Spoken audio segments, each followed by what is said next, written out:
A new stimulus check tied to Venezuela. That's what a lot of people are asking after President Trump announced the United States will receive 30 to 50 million barrels of Venezuelan oil, and that the proceeds from selling it would be used to benefit Americans. And here's the part that affects you. The part that's getting everyone's attention and sparking intense debate online and in living rooms across the country. This oil plan creates new government revenue, potentially billions of dollars flowing into federal coffers from a source that doesn't require raising taxes or cutting existing programs. And whether that turns into lower gas prices that ease pressure on your budget, tax relief that lets you keep more of what you earn, or direct financial support in the form of checks hitting your bank account, we're going to break down the real possibilities. We're going to separate what's confirmed from what's speculation, what's politically feasible from what's just wishful thinking. Lower gas prices, stimulus checks, what's real versus what's still just talk, and whether any of it could actually touch your wallet in a meaningful way. What just happened? Let's start with exactly what was said, because the wording matters tremendously in these situations. Every word in official announcements gets analyzed, debated, and interpreted differently by various groups. President Donald Trump posted on Truth Social, his preferred social media platform, that the United States will receive between 30 and 50 million barrels of Venezuelan oil, and that this oil would be sold at market prices, not given away or stored indefinitely. In that post, he said the money from selling the oil would be controlled by the U.S. government, not private companies or intermediaries, and used to benefit the people of the United States. He also said the oil would be transported by storage ships and brought directly to U.S. unloading docks, with the Energy Secretary instructed to execute the plan immediately, not months from now, but as soon as logistically possible. That level of detail is part of why this announcement stood out from typical political statements. It wasn't vague. It included specific numbers, specific timelines, and specific instructions to cabinet officials. What caught attention wasn't just the oil itself, which would be notable on its own given the complicated relationship between the U.S. and Venezuela. It was the explicit connection between the oil and Americans benefiting financially, the unusual framing of this as a transaction that directly helps ordinary citizens. Normally, oil announcements stop at supply and security, talking about strategic reserves, energy independence, or geopolitical positioning. This one didn't. It went further, promising that Americans would benefit from the proceeds. And that's why the conversation immediately turned to money, to stimulus checks, to direct payments, to tangible financial benefits that people could see and feel. What are the real options for Americans? When the government brings in new money, whether from oil sales, tariff collections, or tax revenue, there are really three ways that money ever shows up in everyday life. Three mechanisms through which government revenue translates into something ordinary people experience. Understanding these three paths is essential for evaluating any claim about stimulus or financial relief. The first is price relief, where costs come down. Gas prices drop. Grocery prices stabilize. Utility bills stop climbing. The money works indirectly by easing pressure on markets and supply chains. The second is tax relief, where people keep more of what they earn through lower rates, bigger deductions, or expanded credits. The government takes less from your paycheck, and you have more to spend or save. And the third is direct payments like stimulus checks or rebates, where money is literally deposited into your account or mailed to your address.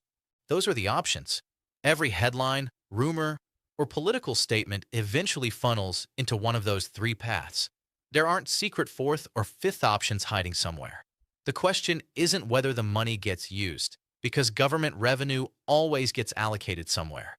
It's how it gets used, through which mechanism, and how quickly benefits reach ordinary Americans versus being absorbed by bureaucracy, existing programs, or other budget priorities. So, let's walk through each one carefully, examining the mechanics, the likelihood, and the timeline for each possibility. Starting with the fastest and most automatic option, price relief, gas and everyday costs. Price relief is usually the earliest impact people feel when new oil enters the market. Oil touches almost everything in the modern economy. Obviously, it affects gas prices directly, but the ripple effects extend far beyond the pump. Groceries get more expensive when transportation costs rise. Deliveries cost more. Utilities that depend on fuel become pricier. Essentially, when fuel prices rise, budgets tighten quickly across the board. When prices ease, even a little, people notice the relief almost immediately. If millions of barrels of oil are added into the U.S. system, if that supply hits refineries and eventually gas stations, that can reduce pressure on prices over time. Not overnight, because oil markets don't work that way. Not dramatically, because 30 to 50 million barrels represents only a few days of U.S. consumption. But gradually, incrementally, providing some easing of pressure. Even a small drop at the pump matters more than it sounds on paper. Saving $3 or $5 per fill-up might not seem life-changing, but it adds up over weeks and months. If you fill up twice a week, saving $4 each time is $32 per month, nearly $400 per year. For many households, especially those already stretching budgets, that kind of relief feels just as real as a check because it's money not leaving your pocket, money that can now go toward other necessities. And when fuel costs ease, shipping and delivery costs can ease too, which helps slow price increases on everyday goods over time. Trucking companies pay less for diesel. Airlines pay less for jet fuel. That savings can translate into lower prices for goods that needed to be transported, though this effect is often subtle and takes time to materialize throughout supply chains. The key thing to understand here is that price relief doesn't require Congress. This is crucial. Markets react on their own based on supply, demand, and expectations. No legislation needs to pass. No committee needs to approve it. No president needs to sign anything. If oil supply increases, prices tend to adjust accordingly based on market forces. That makes price relief the fastest and most likely outcome, even if it's modest rather than dramatic, even if it's a few cents per gallon rather than dollars. Tax relief options. The second option is tax relief, and this is where things get more politically complex. Instead of sending out checks, instead of the direct approach, lawmakers sometimes choose to lower taxes, adjust brackets, expand deductions, or offer credits. The result isn't a check in the mail or a deposit you can see in your account. It's more of your own money staying with you over time, less being withheld from your paycheck, less owed when you file your return. Tax relief tends to feel quieter than a stimulus check. It doesn't arrive with fanfare or celebration. You don't see a big deposit that makes you feel suddenly wealthier. But it can be just as meaningful financially, if not more so over the long term. Smaller withholdings mean more money in every paycheck. Lower tax bills mean more money stays with you instead of going to the government. Less pressure when filing means fewer headaches and potentially bigger refunds. But tax relief takes time, significantly more time than price relief. Congress has to decide who qualifies, which income brackets benefit, how long changes last, whether they're permanent or temporary, and how they fit into the broader budget without creating unsustainable deficits. Different factions have different visions of what fair tax relief looks like. Should it benefit everyone equally? Should it be progressive, helping lower-income families more? Should it focus on middle class? These debates take months. That means tax relief usually shows up months down the road, not immediately after an announcement. The earliest you might see tax relief reflected in your paycheck would be the next tax year, and even that requires legislation passing relatively quickly, which is far from guaranteed in our current political environment. So, while tax relief is a real possibility, something that could genuinely happen if Congress decides to pursue it, it's not fast and it's not guaranteed. It requires political will, legislative action, and bipartisan cooperation or single-party control sufficient to pass bills without opposition. Direct payments, stimulus checks.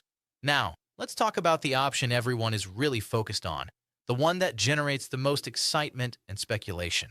Stimulus checks, direct payments, money hitting your account. Stimulus checks are powerful because they're simple and direct. When people get them, they feel them immediately. You check your bank account and see an extra $1,000 or $2,000 that wasn't there before. That's tangible. That's real. That's something you can point to and say, "This helped me." That's why checks come up every time new government money appears, every time there's talk of tariff revenue or oil proceeds or budget surpluses. People naturally wonder whether they'll see direct payments because direct payments are the most visible, most immediate form of benefit.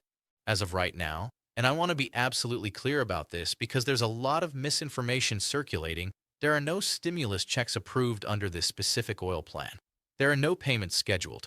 There isn't an automatic system that turns oil revenue into checks. The revenue from selling Venezuelan oil doesn't automatically become stimulus payments just because the president said proceeds would benefit Americans. That doesn't mean checks are off the table forever. It doesn't mean they'll never happen. It means nothing has been authorized yet through the legislative process that would be required. Stimulus checks only happen after Congress passes a law that spells out who gets paid, how much they receive, what the income thresholds are, and when payments will be distributed. Until that step happens, until legislation is drafted, debated, voted on, and signed into law, checks remain an idea, a possibility, a proposal, but not a program. So the conversation doesn't end here. It shifts to timing, to political feasibility, to the question of whether Congress has the will and the ability to pass stimulus legislation. And that's where things actually get more interesting and more complicated. What the timeline looks like. This is where expectations often get off track, where the gap between what people hope for and what's actually possible becomes most apparent. So let's talk timeline realistically, without sugarcoating or false optimism. Even if everything moved smoothly, even if there were no political obstacles or logistical complications, nothing about this happens overnight. And this is important to understand because government timelines almost always stretch longer than headlines suggest.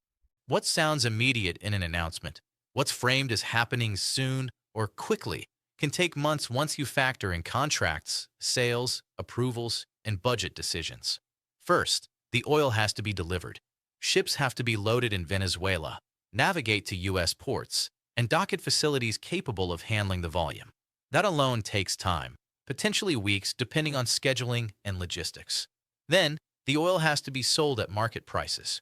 It doesn't just automatically convert into cash.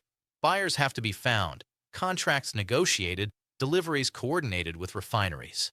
The sale process could take additional weeks or even months depending on market conditions and how the sales are structured. Then, the government has to collect and officially record the revenue. Money has to clear, be deposited into treasury accounts, and be formally accounted for in budget documents. That alone can take weeks to a few months depending on accounting procedures, verification processes, and bureaucratic requirements. If lawmakers then decide to pursue tax relief or stimulus checks, there's another clock that starts, completely separate from the oil timeline.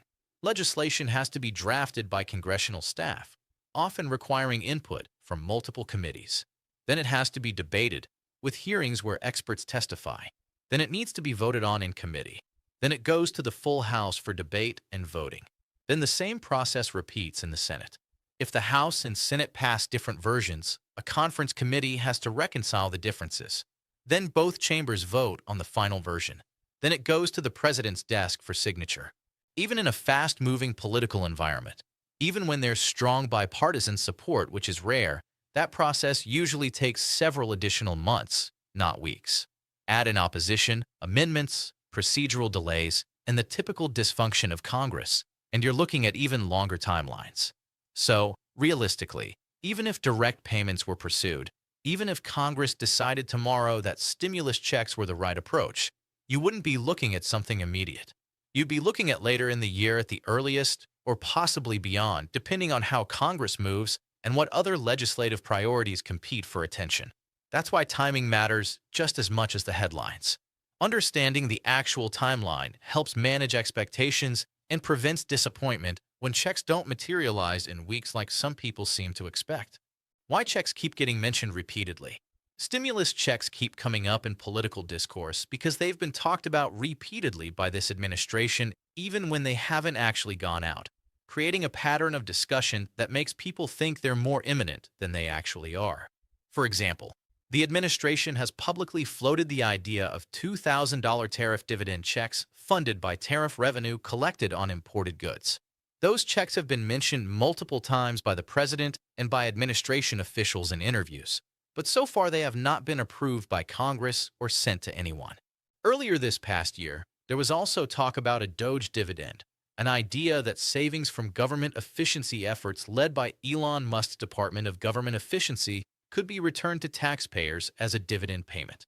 That idea got attention on social media and in certain political circles, but it never turned into real payments, never even reached the proposal stage in Congress. There was one payment that did go out, but it was limited and specific to a particular group. Before Christmas, about 1.45 or 5 million service members received a $1,776 Warrior dividend. That payment was real, it actually happened, but it was targeted specifically at military personnel and funded through existing military accounts, not a broad stimulus for the general public. All of this explains why the stimulus conversation keeps resurfacing, why every new potential revenue source immediately triggers speculation about checks.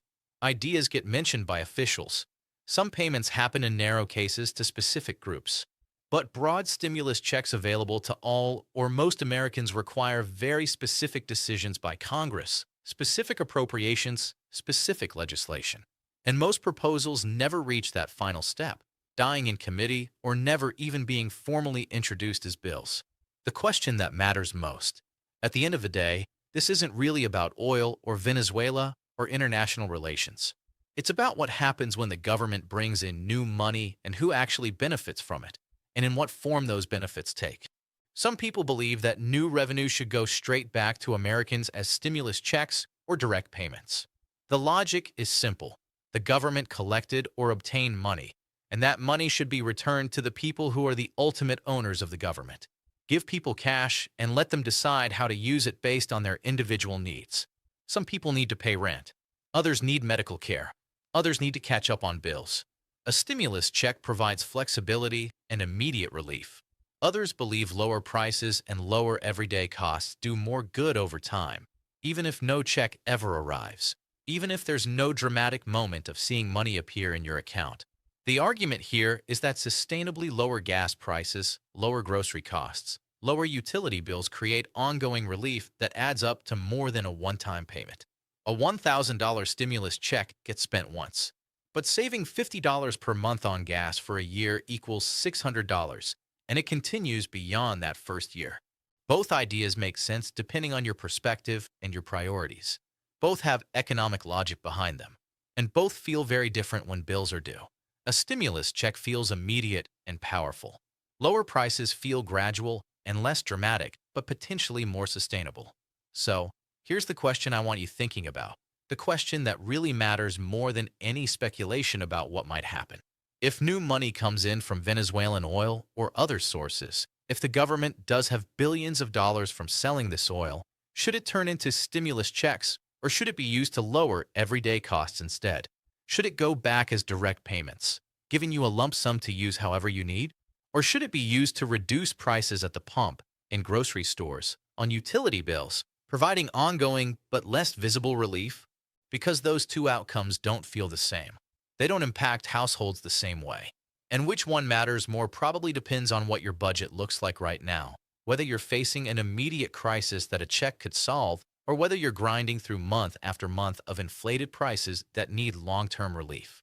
There's no universally correct answer. Different households face different realities. But understanding the options and the trade-offs helps you think more clearly about what would actually help you most, and helps you evaluate political promises more critically when they're made.